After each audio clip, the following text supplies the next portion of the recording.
The warrior waits. Under the starlit sky, he ponders and he waits. Waiting and dwelling on his existence, on his guilt, on his sins, and on his lost companion. His glory days, like that of the NES, seem to have passed. Is he relevant anymore? Does he have a place in this world? Is it possible for him to find his courage, to find his companion, to save himself? Shovel Knight's waiting days are over.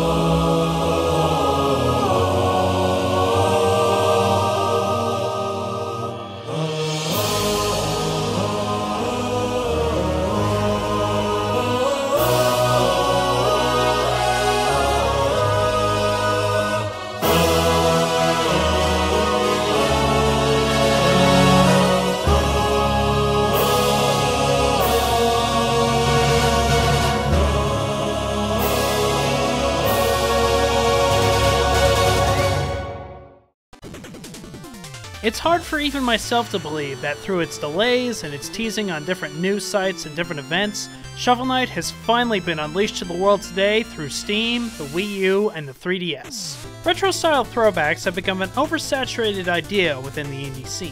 New full-length titles have been released on an almost weekly basis, with tons more being released after that. Then, once a game is released, it's got about a week's worth of relevancy, so another 5 indies can move on. At least that's what it seems like on Steam. Given how Shovel Knight draws open inspiration by now timeless classics on the NES, including Mega Man and Super Mario Bros. 3, it's an open invitation on the part of the developers to say that Shovel Knight will stand up to its inspirations and be just as great as those now pantheon titles from the days of old. Shovel Knight has a lot of weight on its shoulders, from indie and retro hype to handle, a long list of Kickstarter backers to please, along with being one of the many retro-style indie games to compete with, as well as being a flagship title for the Wii U and 3DS, and what Nintendo is promising to be a symbolic start of a fruitful indie relationship. Certainly not to say that Nintendo doesn't have a great selection of indie games already. Through being over a year in development, has the team dug up pure gold and diamonds beyond our wildest dreams? Or have they dug up just a big hole for themselves? Just so happens I have an answer to that question. Shall we? The game is the debut title of Yacht Club Games, a Los Angeles-based studio of developers who are mostly known as alumni for another LA-based studio, Way Forward. The company most well known for creating the Smurfs 2 movie tie-in game last year. Oh, as well as a few titles like Mighty Switch Force and something about remastering Duck somewhere in there. The Yacht Club team has been involved with a number of Way Forward's games, including Contra 4, A Boy and His Blob, and most recently with Double Dragon Neon, just to name a few. The team has decided to leave Way Forward because they wanted to make original titles with their small collaborative team. In the words of one of the designers and directors, Sean Velasco, they wanted to, quote, see if that special weirdness they ensued is something that everybody else is excited about. They went and saw just how excited they were by having the game kickstarted on April 13th, 2013. The Kickstarter did really well, with the group asking for $75,000 and reaching just over $310,000, as well as achieving a large range of stretch goals. The team then, of course, worked tirelessly on promoting and making the game, and was expected to be released earlier this year, but it got delayed to balance out a few aspects of the game and give it a bit more polish. The game tells the story of two knights, Shovel Knight and Shield Knight. No relation, at least I don't think so. Two adventurers who roam the land gathering so much riches that even Scrooge McDuck would look on with green envy. They both encountered the green-eyed monster at the Tower of Fate, where they grabbed the wrong cursed amulet, leaving Shovel Knight outside the sealed tower and Shield Knight completely gone. Shovel Knight, being a bit of a sore loser, went to Solitude, leaving the land to be taken over by the Enchantress, along with her Order of No Quarter. With that, Shovel Knight's adventure begins to take out the Order, the Enchantress, and find Shield Knight, along with getting more bank and fishing on the way, of course. The story itself is pretty standard NES melodrama. Male hero has to save woman damsel, or the reverse through gender swap mode. The hero faces the rival Black Knight along the way. You have to fight the order of knights that have a history with Shovel Knight, then you fight the final boss. It has some fun campy moments with the different characters who have their own different personalities along the way, and you get the really neat dream sequences in between the levels showing our hero desperately trying to save Shield Knight. It's here that I learned to really enjoy the character as the warrior deals with his own guilt and his former colleague. Or her former colleague. Man, I gotta stop making gender assumptions. All the characters from the different townsfolk that you run into, from the different shovel warriors, all have their fun little quirks to them and even a few surprises. While the overall story probably won't set your world on fire, it's charming in its old-fashioned simplicity with some nice touches added here and there. I'll touch on those a little later. The gameplay here is a large variety of different elements from different series, specifically from the NES Famicom. Some of the weapons and areas have a Castlevania vibe to them. The world is very Super Mario Bros. 3, with enemy encounters and bonus areas to contend with. And the pogo jump is right out of DuckTales, which, considering how satisfying it is here and in DuckTales, I'm surprised not as many games utilize it. The game that it's most reminiscent of course, is the Mega Man series.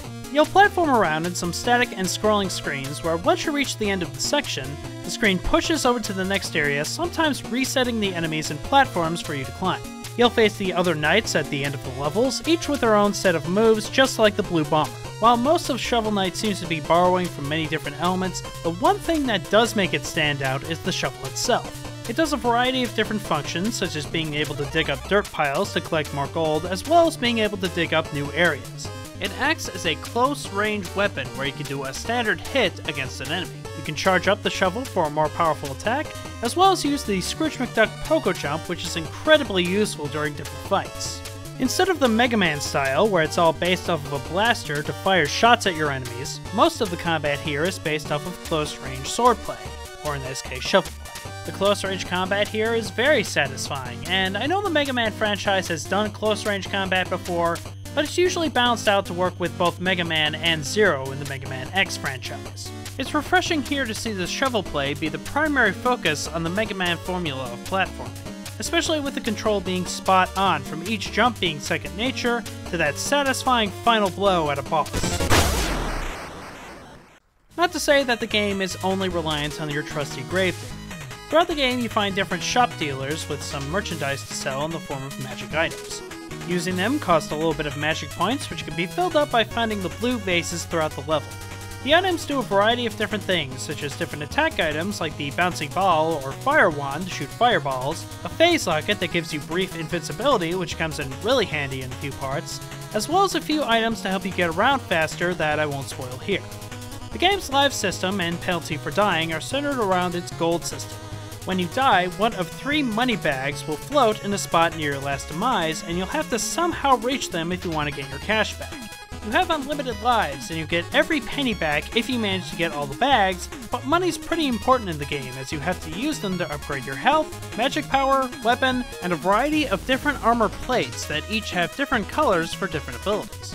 Money's also important for those magic power-ups. They're all found through the shop dealer from both the first village and hidden in each of the no quarter stages. Some of the bonus stages require these power-ups to get through, and it definitely makes traversing the game a lot easier. Part of the fun for me is finding all the loot that the levels have to offer, as they're full of secrets and hidden passages leading to treasure chests and giant rubies. You'll find yourself hitting a lot of different walls, making sure you haven't missed anything. One really nice small feature are the checkpoints of the game. If you think you're quite knight enough, you could destroy the checkpoint to get a little bit of extra cash, but at a price. The checkpoint is then null and void if you fall. You'll have to go back to the previous checkpoint or to the very beginning if there are no checkpoints. You'll have to decide if the risk is worth it to be able to get the extra cash, or if you want to save it in case you screw up later. It's a great risk versus reward choice for the player, and the game even has an achievement for destroying all the checkpoints. In terms of the difficulty, the level design and difficulty curve are both spot on. The first levels teach you the basics of the game with some really smart design, showing you each of the mechanics, such as all the hidden items that you can find. Oh wait, there's a treasure chest here? Let me go back and get it! It teaches you everything about the mechanics without feeling like a drawn-out tutorial level, and the rest of the game really puts those skills to the test. Some of them being classic Mega Man level of difficulty, but with the endless lives in mind, it's never so difficult where you're pulling your own hair out. Part of that is that everything else beforehand builds you up so you can take on the later levels through the skills that you've earned. Now you have to face the harder boss in a harder level? Pfft, you've got this. The levels themselves have some really fun design to them as well, where you can tell the designers had a lot of inspiring ideas for each of the themes. The snow level, for example, has you dropping snow to make a path for the spikes. The flying machine has fans and wind where you have to manipulate them to get through. The design of the boss battles are also very inventive. They each have different powers and attack patterns based on their themes that you'll have to memorize, where some are a bit tougher than others. My favorite boss hands down is Polar Knight. Not only does he use a snow shovel, which is really funny compared to Shovel Knight, but he also creates spiked areas that can be filled in with snow. One thing you have to understand going in is that there isn't a lot of really groundbreaking or brand new innovative features to the game, with the exception of the close range combat. The team set out to make a retro-style throwback in the best way they possibly can with their own sensibilities. Part of the big fun of the game are all the extras and small details that you can find. Each of the townsfolk, even the ones just walking by, have something to say. It's all the little touches, like the kid bouncing off a hoop where he can bounce off it for a little bit, and there's even an achievement for doing so. The toad that has a ton of wonderful puns to say, the other toad that you try to cheer up by using some of those puns. Even how the team did the music player in the game is a really clever twist on the idea that I won't give away. It's those really nice touches and attention to detail that show that this is the game that the team really wanted to make. They're clearly having a blast making this, throwing everything on the table. It just has neat little ideas everywhere where it really wants to impress you. The presentation, as you can see, is very much retro-based off of the NES Famicom, and Yacht Club Games really stretches its way forward muscles as the game looks wonderful. It has a wide range of different colors and themes for each of the different levels, with some really nice touches like the shadows from the fire or the different animations of the characters. They all show great personality, and it never feels like the same thing twice, especially with a lot of the characters not even being human. They've crafted a pretty original world where it's a mix of classic medieval themes with a lot of more almost steampunky high fantasy elements such as the flying machine or some of the later bosses. The backgrounds on the stages are wonderfully detailed and even have some parallax scrolling to some of the stages, staying true to the 8-bit style while giving it some more modern upgrades. And this brings me to one of my favorite aspects of the game, the wonderful soundtrack. Another Way Forward veteran, Jake Kaufman, takes the stage, also known as remixer Vert. He's done a wide range of music for different games, such as Double Dragon Neon, Mighty Switch Force, and my personal favorite of his wonderful reimagining of DuckTales Remastered. That piano arrangement of the famous Moon theme is particularly moving. But one of the best surprises for Shovel Knight, and I'm still completely surprised that this actually happened, they brought in guest composer Minami Matsume on her first Western game. The legendary composer behind the original Mega Man games, as well as classics like UN Squadron. While Vert did the composition for most of the soundtrack, she composed 2 tracks in the game. It's certainly a dream team of musical talent at play, and I'm happy to report that Shovel Knight lives up to both of their reputations. It has very strong melodies throughout that I found myself humming long after I finished the game. Even me editing this video, I just stopped to listen to the tracks. They have strong energy pushing you to go forward through the game, have a wide range of tones telling you how to feel, and even tugs at your heartstrings a few times. Yet another stellar soundtrack to add to their resumes, and I believe it should be on sale today as well. Alright, a couple things you need to know. Not all the Kickstarter stretch goals are ready yet. While the music player, achievements, and New Game Plus are ready to rock at launch, according to Destructoid, the gender swap, battle mode, challenge mode, and playable characters are coming as free updates throughout the year. According to their website, it's going to be $15 for the game regardless of which platform you choose. In terms of game length, it took me about 6.5 hours to beat it the first time through. You do get New Game Plus that makes the levels a lot more difficult and replaces all the chicken with bombs, but you get to keep all of your items and cash. There's a lot of incentive to go back and play through it again with all the hidden secrets like the music sheets and hidden magic items, along with a healthy amount of extra achievements, here called feats, that you can achieve through multiple playthroughs. The thing is, playing through it for the first time, I wanted to go back and try out some of these challenges. The core game is so fun and well balanced that I wanted to experience it in new and different ways. So, having said all that, Shovel Knight is one of this year's most anticipated downloadable titles, with a dream team of musicians and veterans of well-regarded modern retro throwbacks. Do you want it? Yes, yes, a million times, hell yes, you want this game. It sets out to create a Jamba Juice blend of Mega Man games, mixed with timeless classics that will please old-timers like myself, and still be accessible to newcomers with its fair difficulty and well-balanced design. And it still manages to keep its own identity with its close combat design, fun and interesting world, interesting level design, and really cool characters.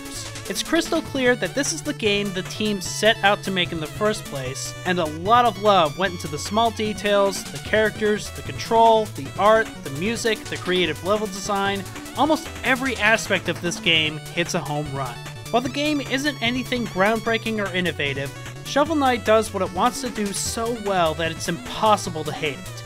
It solidified Yacht Club Games as a new promising contender in the indie scene, and they have every right to feel on top of the damn world right now. Simply put, Shovel Knight is one of the best indie games of the year so far. A masterful retro throwback, and I can't wait for you to play it.